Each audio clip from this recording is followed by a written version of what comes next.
Gender theory is an idea popularized back in the 1950s that masculinity, femininity, those aren't really real things. Male, female, it's just cultural conditioning. I mean, some gender theorists postulated that nature itself doesn't even exist. It's all just how we're conditioned. In fact, there was a sociologist who tried to prove this with her own child. She said, I will raise my own daughter gender neutral. I'm not going to give her pink blankets and little dolls. I'll give her trucks and guns, and I'll raise a gender neutral child. Well, she gave up. She said it became so frustrating because she said every single night, my daughter insisted on tucking each of her trucks into bed one at a time. Good night, little trucky, good night, little truck. Like she couldn't scrub the maternal out of the girl. Better example, Hasbro, the toy company, wanted to create a gender-neutral playhouse. Now, this was supposed to be a dollhouse that boys and girls would play with in the same way. Well, it didn't go well, and here's what they found. And said it soon emerged that girls and boys did not interact with this structure in the same way. The girls dressed the dolls, kissed them, and played house. The boys catapulted the toy baby carriage from the roof. Yeah. Hasbro manager came up with a novel explanation. Boys and girls are different. Well, you think so. But it raises a fair question. Well, what about the boy who does prefer the dolls? What about the girl who likes the rough and tumble play? Do those preferences indicate they were perhaps born into the wrong body? And you could see how overly rigid gender stereotypes can cause unnecessary questioning. Because we live in a culture in America, well, if you're a real man, you're into drinking beer and shooting deer and watching NASCAR.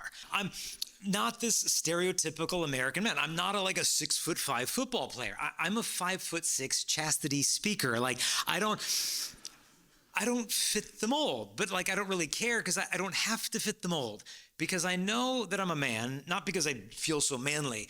I know I'm a man because I have the body of a man. And our bodies are not meaningless, our bodies are meaningful. And so if you think about it, gender stereotypes exaggerate our sexual differences, but gender theory tries to eliminate those sexual differences to the point we don't even know what a woman is. But I read one feminist, not Christian, but she nailed it. She said a woman is someone with a female body and any personality, not a female personality and any body.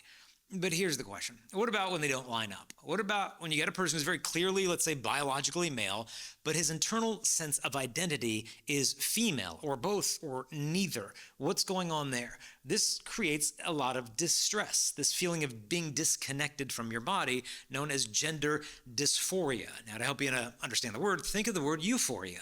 Euphoria is a blissful contentment and happiness. So dysphoria is the opposite, a deeply felt distress over the disconnect between one's body and one's sense of self. And sometimes when I speak to young guys, I'll ask them to help them understand this. What would I need to pay you to dress as a girl for the rest of your life? Would you do it for $1,000? And the guy's like, no.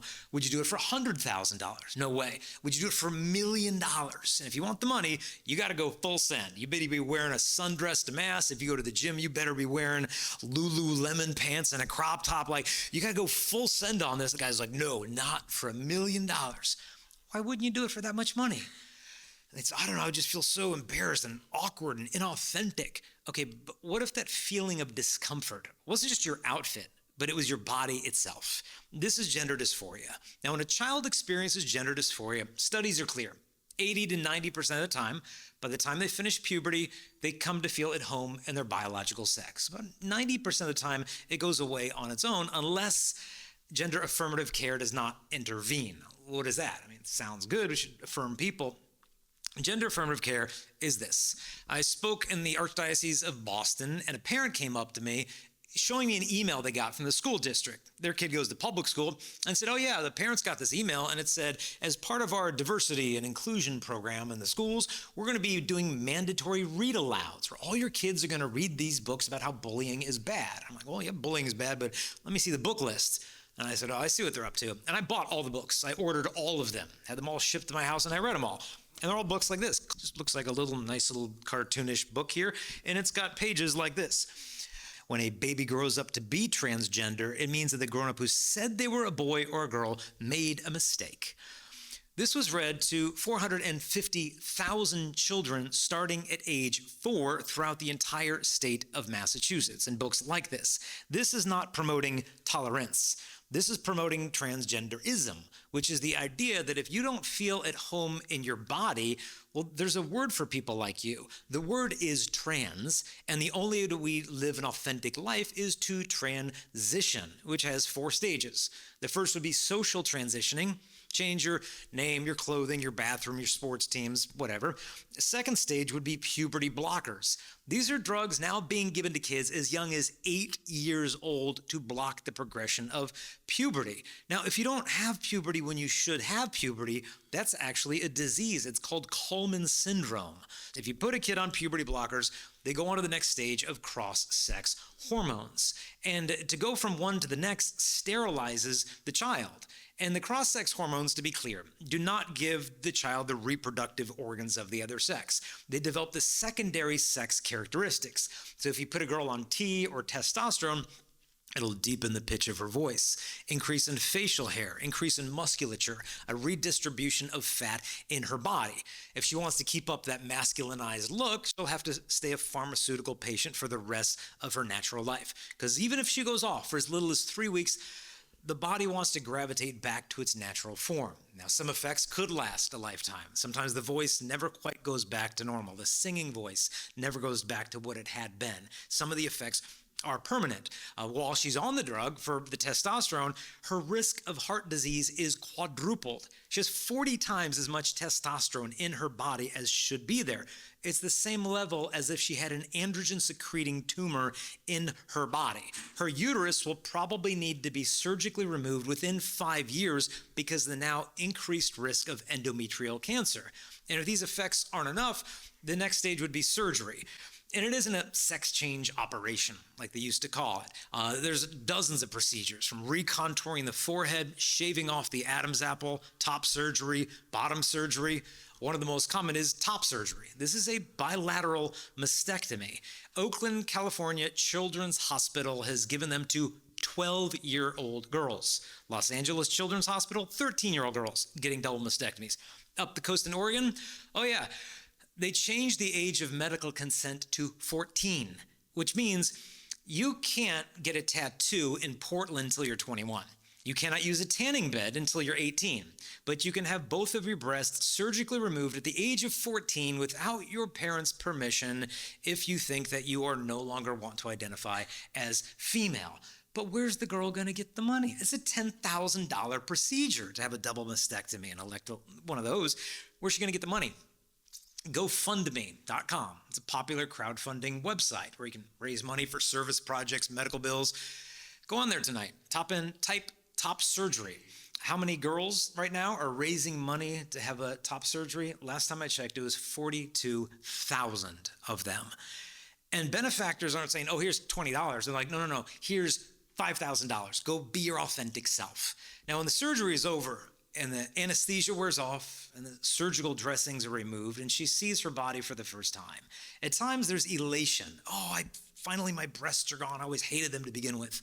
Other times they look at their body and a new dysphoria is spawned. Well, wait a minute. Now that my breasts are gone, my hips look too big. Maybe I can get a surgery on that next. And other times they look at their body in absolute horror. But what they all have in common is if you walk with them for another 8 to 10 years, what you'll find is the suicide rate begins to climb 19 times higher than the general population. And people say, well, that's because you transphobic religious bigots. If you just be more accepting of them, they wouldn't take their own lives. That's not the full story. The full story is that 90% of people who die by suicide have a diagnosable mental health condition that needs clinical intervention. And so we're treating these problems as if hormones and surgery are the answer. But there's so many layers of what's going on. In fact, they found 42% of people who identify as trans meet the criterion for an autism diagnosis. It's very interesting. The average population, it's 1%. Within the trans community, 42%. I remember speaking at a high school. This is the last high school chastity talk I gave this last school year. So this is just weeks ago. And a girl came up after the talk And at first, honestly, I didn't know if the student was male or female. I really couldn't tell, but I knew as soon as we shook hands, okay, this is a girl, because you could just tell in her hand. And as soon as she started speaking to me, she started laughing and crying hysterically at the same time. So much that she was just wanting to unload to me. We just started talking and mainly listening. And she shared with me that when she was 6, she had been molested. And she learned at that point that it's not safe in this world to present as female. So she transitioned to a male identity.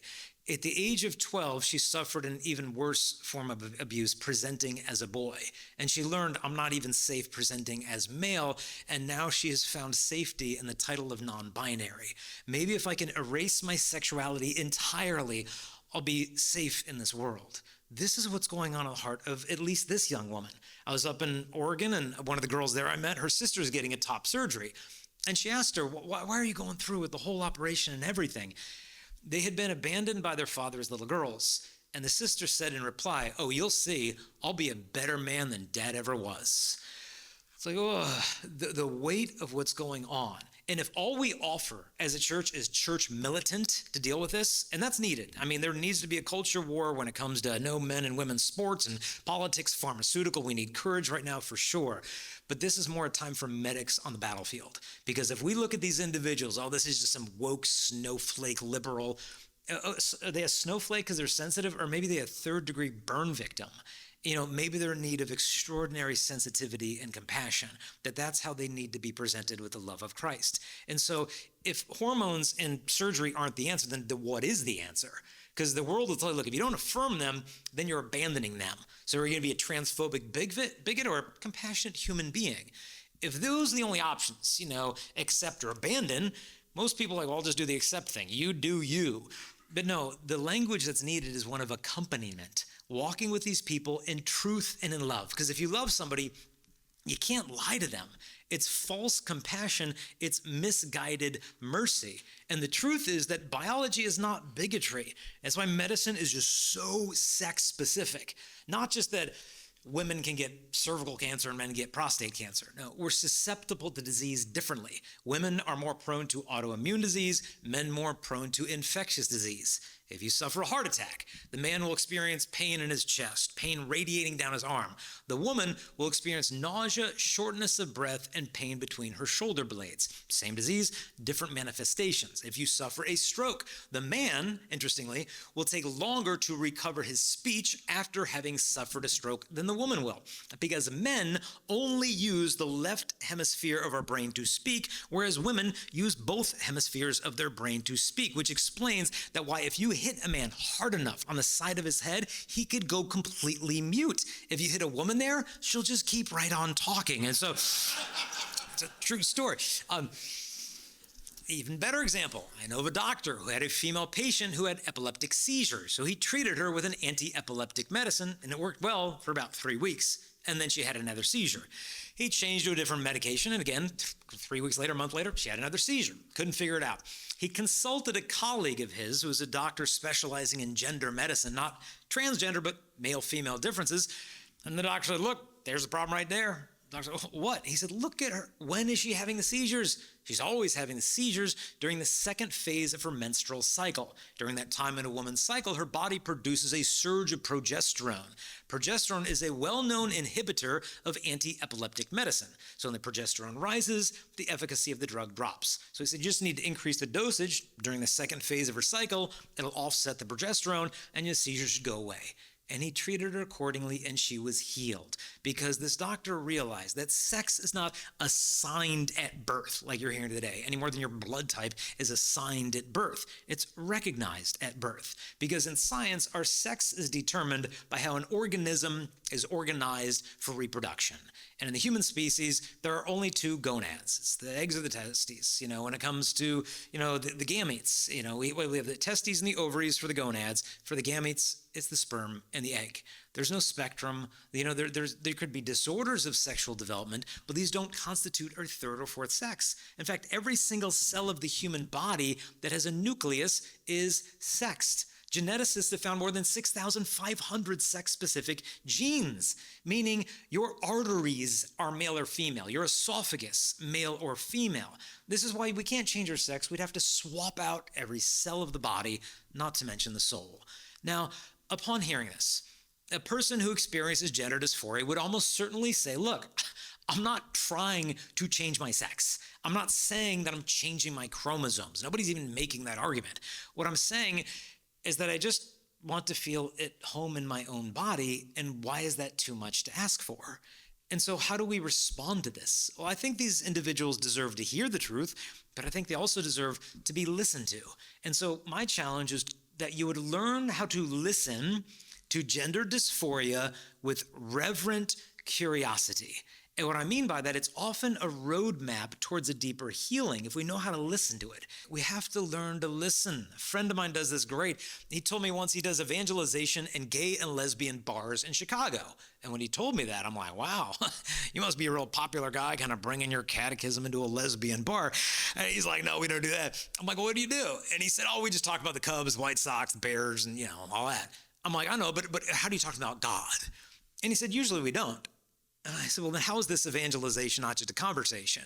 And he said, look, I've been doing this for 3 years. He said, I have male prostitutes calling my cell phone at 3 o'clock in the morning when they're thinking about committing suicide because they know I'm going to pick up the phone and I'm a really good listener. He said, you don't always have to be the mouth of Christ. Sometimes you're supposed to be his ears. And so the primacy of the heart, the primacy of listening, and the image I want to give you is to hold on to their hand with one hand, hold on to reality with the other hand, and don't let go of either hand. This will create tension at points because they say, well, I want you to use my preferred pronoun. I knew one mom, the daughter came and said, Mom, I am non-binary and my pronouns are they and them. And the mom's like, okay, well, they need to go clean their room. Okay. And just dropped, okay, funny, whatever. I think the teenage girl probably needed more from her mom at that moment than a funny little joke. But how do we respond to these tough things? If I were to be approached with it, I would say, look, I know this is very important to you, and you know that I love you. And because I love you, I would never want to hurt you. But because I love you, I would never want to lie to you. And I feel that if I were to use that word to describe you, that I'd be dishonest with you. And I know, I need you to know that I don't reject you because of what you believe. I'm really hoping you don't reject me because of what I believe, because I think we could still learn a lot about each other and from each other if we made room for each other in our lives. And hope take that kind of compassionate but firm approach. They'll cut you some slack. But even if they don't, and if they resent you for holding fast to the truth, my promise is this: if you don't speak the truth, they will resent you for all eternity for not having been the one who would have the courage and love to speak to them in truth. Because the truth might hurt, but it will never harm. And so to speak that truth to them in love. And right now, like I said, they might resent you, but they'll resent you for all eternity. Because I'm telling you right now, if we don't speak the truth, there is a tsunami about to hit our shores. If you ever see tsunami footage on YouTube, it's not a big tidal wave that comes first. That's Hollywood. No, the first thing is that the tide goes out. It's like the lowest tide you've ever seen. If you don't know what that means, you just, well, oh, this is cool. There's a shipwreck and a new coral reef, and you just walk out there. But if you know what's coming, you run up a hill, you climb up a hotel because something is about to hit that shore. And for years, our whole culture has been out to sea with the whole transgender moment, from pharmaceuticals to academia, you name it, out to sea. But I'm telling you, what is about to hit our shore is an absolute tsunami of detransitioners. These are people who've begun the process of transitioning, who realize this was not the answer. And they are screaming from the rooftops. Go to reddit.com, check out the subreddit #DTrans. You'll find a community of more than 50,000 of them. And they're not just starting podcasts and blogs. They're starting multi-billion-dollar lawsuits. And the numbers, the wins are starting to come in. Kiara Bell over in England, 16-year-old girl, puberty blockers, cross-sex hormones, double mastectomy, got to her early 20s and looked at her body and thought, oh, what did I do to my body?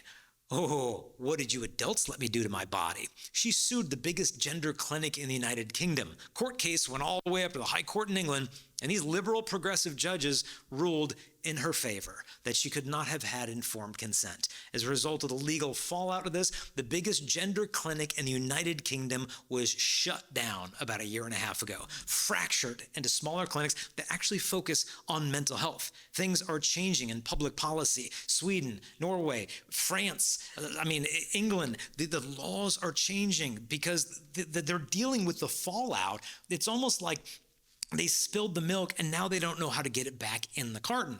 Because could you imagine if the decisions that you made at 13 were irreversible? That would be tragic. Like, I've seen some of your yearbook photos. What were you thinking with that hairdo? But imagine if the hairspray was permanent. It'd be tragic. No. We're not talking about hairdos. We're talking about lifelong fertility. We're talking about kids who don't even have their driver's license already going through the symptoms of menopause because the havoc that's happening in their endocrine system. We're talking about kids suffering osteoporosis before graduating high school because their bones never fully matured because they on the puberty blockers. And so the fallout, the pendulum has swung so far, it's coming back now like a wrecking ball. But I think this is where the church can step in. Not with condemnation, but with clarity. Are our bodies meaningless or are they meaningful? Is it a reliable source of information, my body, to the truth of my identity? And I think John Paul gave us these answers. And it was prophesied back in Vatican II. It said, when God is forgotten, the creature itself grows unintelligible. In other words, if we lose sight as a culture of supernatural realities, the next thing to follow, we will be incapable of seeing natural realities such as male and female. But to me, this is where the church can step in with an integrated vision of man as an answer to this disintegration. John Paul gave it to us in his theology of the body. He was John Paul, yes, he was a mystic, he was an intellectual giant, but he was so fully human, so relatable. Soon after becoming Pope, he was walking through the Vatican gardens and he saw a landscaper there. This guy's like bottom of the totem pole. And John Paul's like, oh, I haven't met you before. Walks up to this landscaper who's just pulling weeds or fixing sprinklers. And John Paul reaches out to shake his hand. And the landscaper kind of holds back because his hands are full of mud. And John Paul saw that, grabbed him by his wrist, pulled him close, smeared his muddy hands on his white papal cassock and said, don't worry, now that I'm the Pope, I don't have to do my laundry anymore. It's like, okay, I think I'm going to like my new boss. And so it was such a human man. And one of the things he taught us in the theology of the body is that the human body alone in creation makes a person visible. Animals have a body, but they're not a personal being. Angels are personal being, but they don't have a body. So the human body alone makes a person visible. And this is important because your body isn't something you have like you have a pair of jeans. Your body is you. If you say, oh, I'm, going to the mall this afternoon, I'm willing to bet your body is going to the mall because your body is you. But if we untether our identity from our body, your identity has to attach somewhere. But where will it attach if not the body? To the personality. But here's the problem. There's many personalities as there are persons, and we end up with an endless spectrum of gender identities. And this isn't the end game, just to have a lot of genders. The end game is one thing: erase the spousal meaning of the body.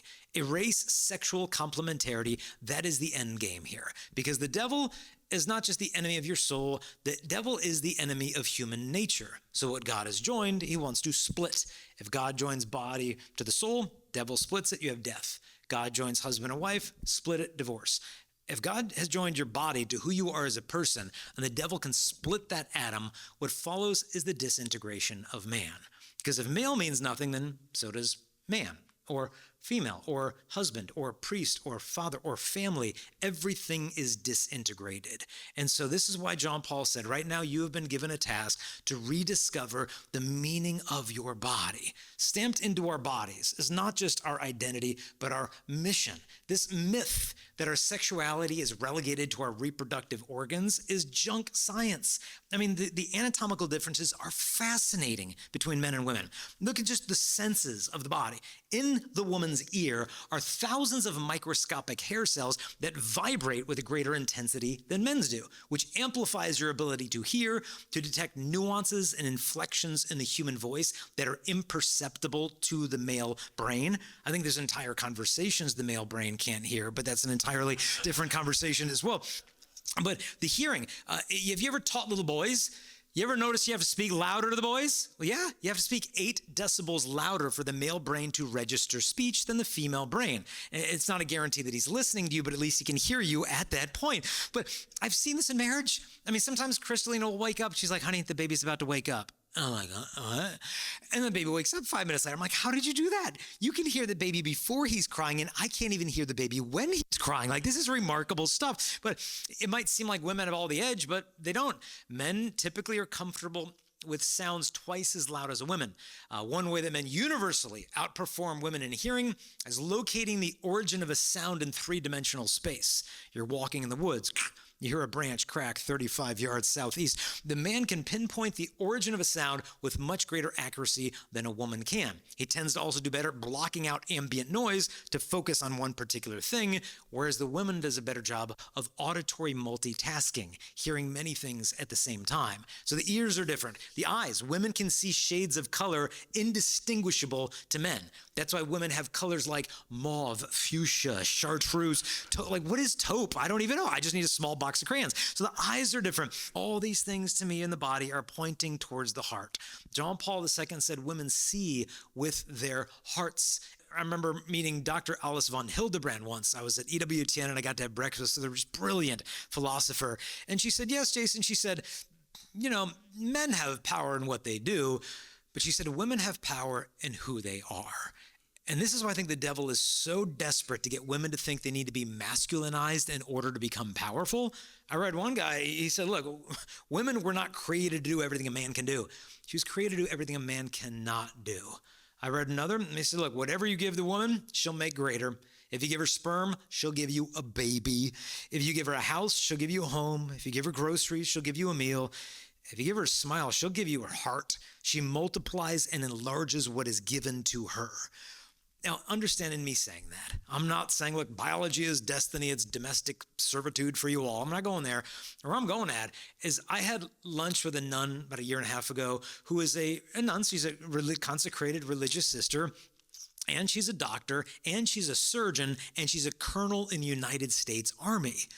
I'm like, did you not feel like being an astronaut? You're kind of lazy, just didn't get around to it, like trying to hog all the vocations to yourself. This woman was not doing these things instead of motherhood. She was mothering through these things. She understood womanhood was not a box she has to conform to.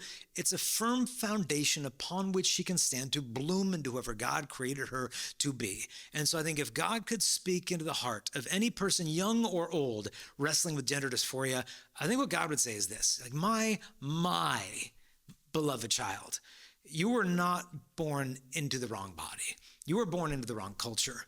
A culture that's telling you that you have to hurt your body in order to be your authentic self.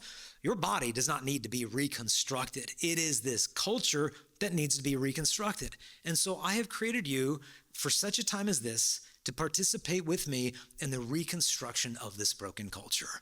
And so this invitation for reconstruction goes to all of us. You might not wrestle with gender dysphoria, but perhaps there's somebody in your family, in your workplace that does. Our job is to primarily be the ears of Christ, the eyes of Christ, and then the mouth of Christ.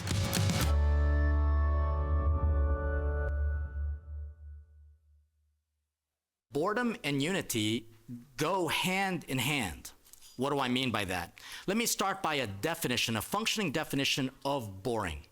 And this hopefully can help you in your relationship with God, with each other, and with the church. Boring can be defined as answering a question that no one is asking. So if I talk about things that nobody cares about, then I technically will be very boring.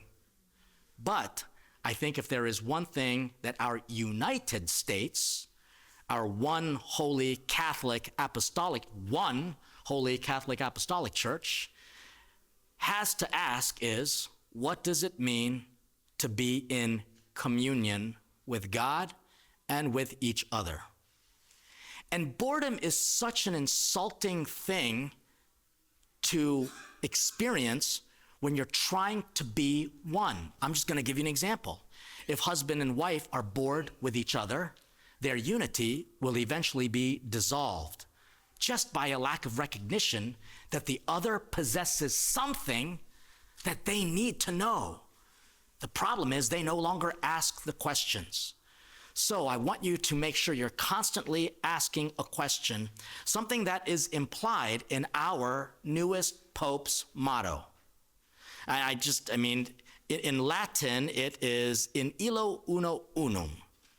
Obviously, it's him being an Augustinian is going to reflect his desire to be one in God, so that as in the one, we are one. How appropriate of an image for unity, because he is now the Holy Roman Pontiff, a word that simply means bridge. He has to reach out to the people on the right as he must reach out to the people on the left in order to create unity. So let's go back to another pope who showed us unity. And he wrote it in an encyclical called Ut Unum Sint, so all will be one. And he was speaking specifically to the other ancient Christian church, namely our Eastern Orthodox brothers and sisters. And he gave that beautiful image of unity. And you know what it is? The two wings of a dove. You need both in order to fly. But if we are to look at unity, say in a theological perspective, when do we see images of the Trinity? Because to be honest with you, we are Catholics, which mean we are part of the monotheistic religions. The monotheistic religions are children of Abraham. The problem is we believe in a triune God. So there are some Christians who think that Catholics aren't even real monotheists. They think there are three gods versus one God with three persons, each person with a unique nature. And to be honest with you, most Catholics don't fully understand how to even describe what we believe regarding unity. The one thing I want you to keep thinking about is relationship. The unity is expressed perfectly in the relationship of the three persons. There are three famous images of unity. The first is what you see, for example, in the Great Jubilee of 2000, where you see Father, old man, looking over a dove hanging over the cross. You see the Trinity exposed in the three persons, but their love for each other is considered a unity. The other image is actually found in the Greek understanding of the relationship of the three persons. And they describe it as, and I'm going to do it in Greek because I just need to sound smart. Okay, so it's actually called perikoresis. Perikoresis. And perikoresis means an intertwining. It's actually used to describe a dance. Have you ever seen ballroom dancers? Not the stuff that we see now as what people call dancing. That actually looks like an apoplectic seizure, to be honest with you. But a ballroom dancing of how two people look like they can actually become one simply because they are moving no longer to one person or the other, but to the spirit of the music. So that's another image, a Greek understanding of unity. But the most visible image of unity as we have it comes from Rublev's, the iconographer from Russia, the image of the Trinity, which is based off of the Genesis account of when Abram and Sarai see these angelic beings, and they are going to say to Abram and Sarai, remember their names were changed after this encounter, that even in your old age, you're going to have a baby. Freak them out. In response, what does Abram do? He makes them a meal. Do you see why I'm talking about this stuff now? You're going to see that at the core of it is communion of persons, a relationship with God, others, and dare I even say, with ourselves. That's one reason why we are not allowed or encouraged not to receive communion if you are with a divided heart. Get your heart reconciled and get your act together the way the prodigal son examined his conscience before he approached the prodigal father, which just basically means wasteful. The older brother, who was always one with the father, was actually divided in spirit with the generosity of the father. He complained and said, "You're wasting yourself and all of your gifts on that no good for nothing son." The father's prodigality is the image of what God wants for his church, so much so that even in Jesus' secret prayer found in John, can you imagine hearing what Jesus prays for? What did he pray for most? In John 17, he prayed, especially in verses 17 to 23. I'm going to read that as perhaps an introductory prayer for you. "I do not ask that you, Father, take these children of mine out of the world, but that you keep them from the evil one." And why? Because the evil one wants nothing more than to divide. And we've heard it clear time and time again. A house divided cannot stand. "They do not belong to the world more than I belong to the world. Consecrate them to the truth. Your word is truth.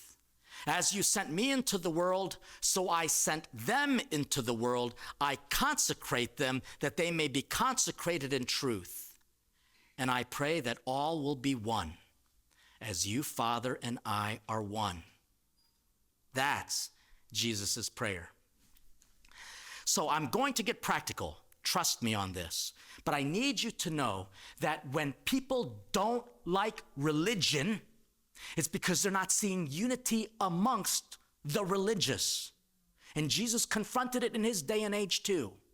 We are one holy Catholic apostolic church, divided by liberals and conservatives. And even in the parishes, you see, and trust me, I see this, pastors competing against each other because they need to make the Lenten appeal goal for their bishop. They're vying for various things, and you don't see unity even in the Catholic Church. Why would we expect to see it in Christian churches where Protestants hate each other? Trust me, I go and I speak in a lot of Southern Bible Belt places, and I get into not debates, but deep discussions with Protestants who don't even think we're Christian. And then if you continue on, you can even see why the three monotheistic religions don't seem to be one. And you know who they are? It's Jews, Muslims, and Christians. We are of the Abrahamic father. So I want you just to image something real quick.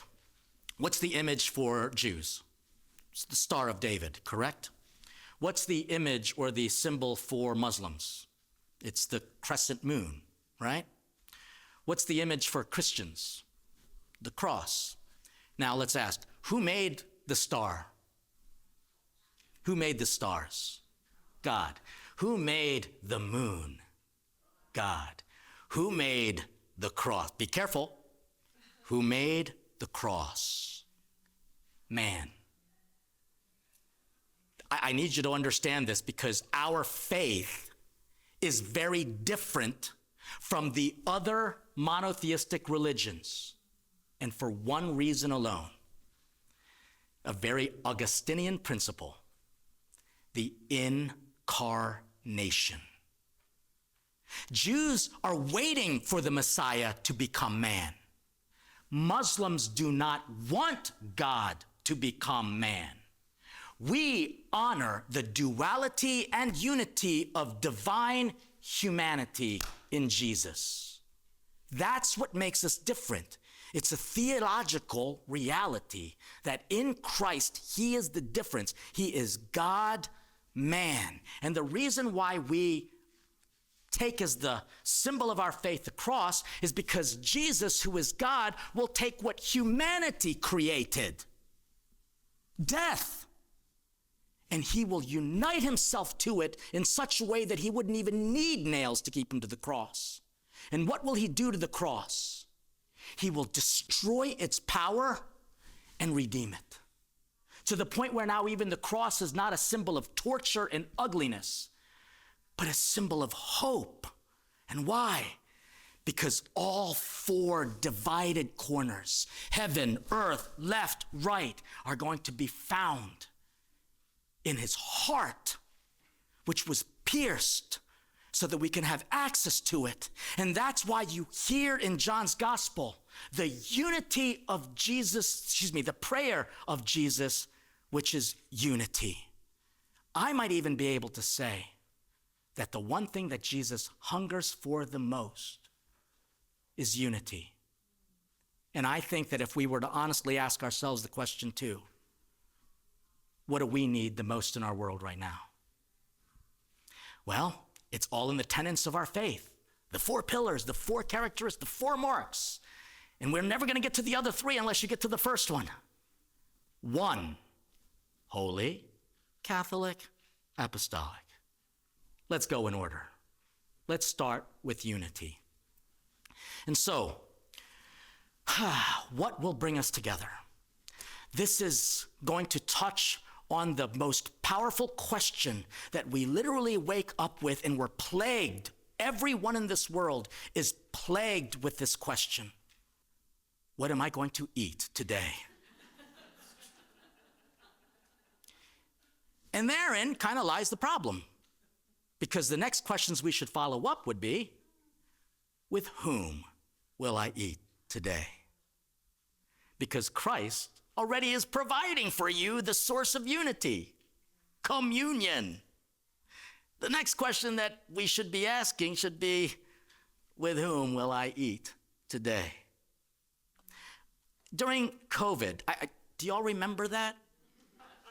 I had already completed all of Netflix, and so I had nothing else to do. So I went to my little private chapel, and I said, well, God, what am I supposed to do? And he's like, you're the cooking priest, go feed people. So I packed up my little car, and I drove around, and I realized that, oh my gosh, people were hurting very badly. Poor people had no one to panhandle to. So I would go and give them meals, and there was one young guy, and he said, could you do me a favor? And I didn't know, he just probably wanted money. But then he asked, can you eat with me? So I can't give this guy communion because he already confessed to me, not confessed, but he already told me that he wasn't Catholic. So I can't give him communion.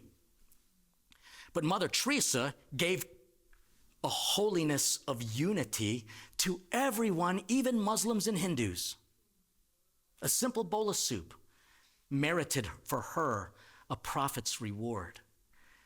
I guarantee you the number one thing that people are asking for, unity becomes food. So what I'm going to do is give you a practical thing, because I can talk theory all day about unity, but I want to be a little practical. Unity can, through food, be described as FOOD. So I'm going to give it to you right now. F is going to stand for fidelity. And this is a sign of unity. Why? Because the sacrament of unity is marriage, right? That's where visible unity occurs. Two become one. And they are supposed to practice perfect charity to each other. But when they come up to us, priests and deacons, and they vow, they do not vow perfection. They vow fidelity. Because in the scriptures, when Jesus says, be perfect as your heavenly Father is perfect, what is the presumed understanding of of perfection? It's fidelity. God will always be faithful to you. I am with you always. So marriage actually presumes, ready for this? Infidelity. Marriage presumes that are you two married? Great. What's your name, please? Bobby and Molly. That's adorable, okay? You entered into a decision to marry each other. This is fidelity. The word decision comes from the Latin words decidere, and the verb cidere means death. Death. So unity implies a dying to self. That's why if you commit a homicidere, you commit homicide, suicidere, suicide. So when Bobby decided to marry Molly, he killed off Sarah, Alexis, and Bethany. They are dead to him now. If Bobby messes up his decision, Molly kills Bobby. This is the pain and the sacrifice required for unity. And we all think, let's just be one. Then that means you need to die to yourself. You need to kill that side of you that creates barriers. Do you see how hard this is? Because it is going to presume that if they mess up, they're going to have to be faithful and forgive each other. Wouldn't it be wonderful if Jews and Muslims can just say and admit and confess, we have been horrible to each other. Will you forgive me? So I used to work with a group. It's now no longer real, but I would love to resurrect it again. It was called Chefs for Peace. Christian, Jews, and Muslim chefs. We used to work together in the Holy Land, in the kitchen, with really sharp knives. But we didn't hurt each other because we experienced the Isaiah experience of God, which says, if you've climbed the mountain of the Lord, you will turn spears into plowshares, swords into pruning hooks. What will keep fidelity real? When you feed one another. And so I even told this Muslim woman who was just annoyed that I just came from a Jewish kibbutz, I said, I get that you don't appreciate them, but guess what?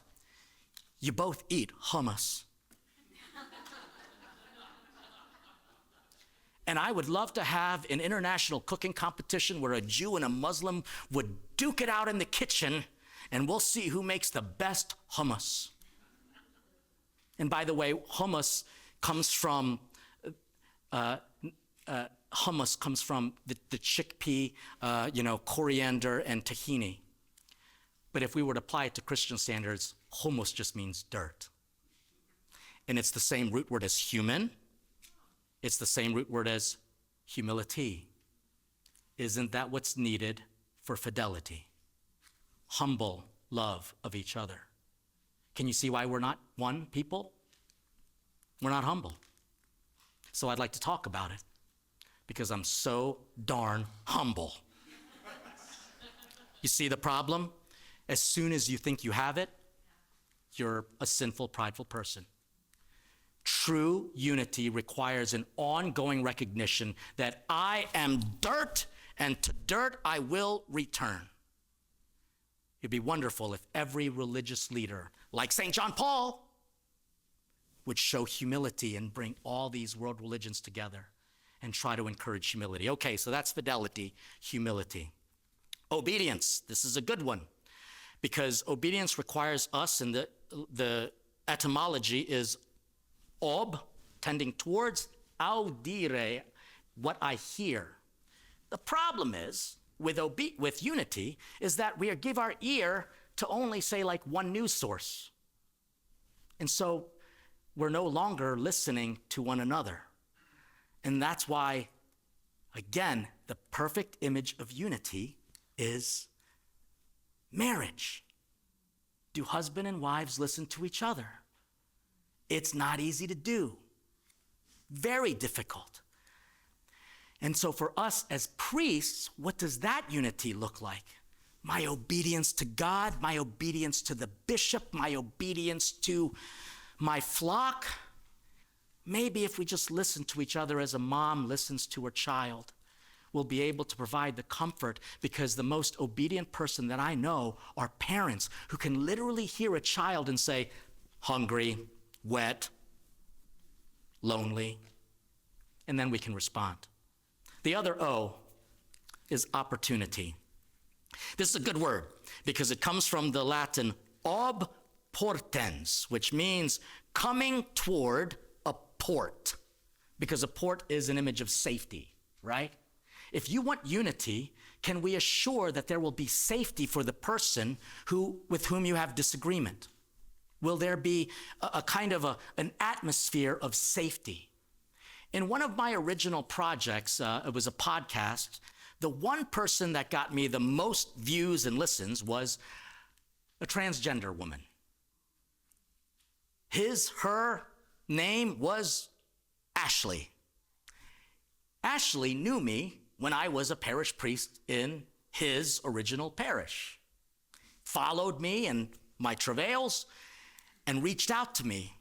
And I was fascinated, and I asked a ton of questions. But can I also tell you, it created an opportunity, and I assured Ashley that this is going to be a judgment-free conversation. I assured Ashley that all I wanted to do was listen, and just understand. And as Jason Evert so beautifully discussed, we need to create opportunities for true listening. But you have to first listen to what the church teaches before you have the strength to listen to others, or you will be confused. Because the church at least gives you critical thinking so that what you hear can be the last technique for unity. So remember, F, fidelity, O, obedience, O, opportunities. But let me just say one more thing before we get to D, discernment, which again is why you need to listen to the church fully before you listen to anyone else. Make sure you know what the church teaches before you listen to anyone else, because if not, they're going to be absolutely confused, because the church has the fullness of truth. And so when your kids say, I don't want to be Catholic anymore, I don't want to go to church anymore, I don't get why we do this, please resist the temptation to just tell them what the church teaches and give them a true opportunity.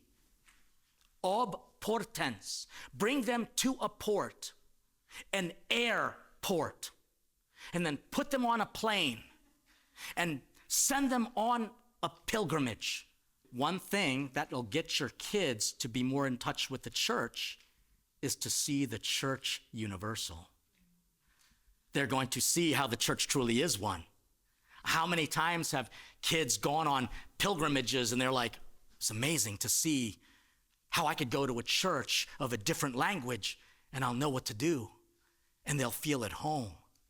And I guarantee you that a pilgrimage experience, and that's one of the reasons why I do what I do, is give people opportunities to see the unity of the universal church. That's what brought me to the Catholic faith.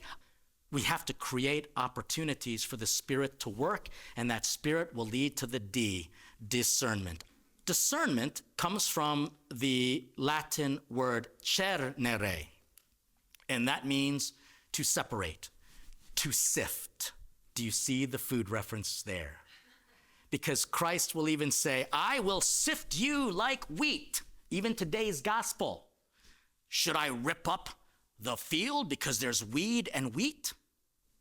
Jesus is like, do not do that, because you might pull up the wheat as you pull up the weeds, because Jesus knows that while it's difficult for them to grow together, he's going to be the one to sift it out.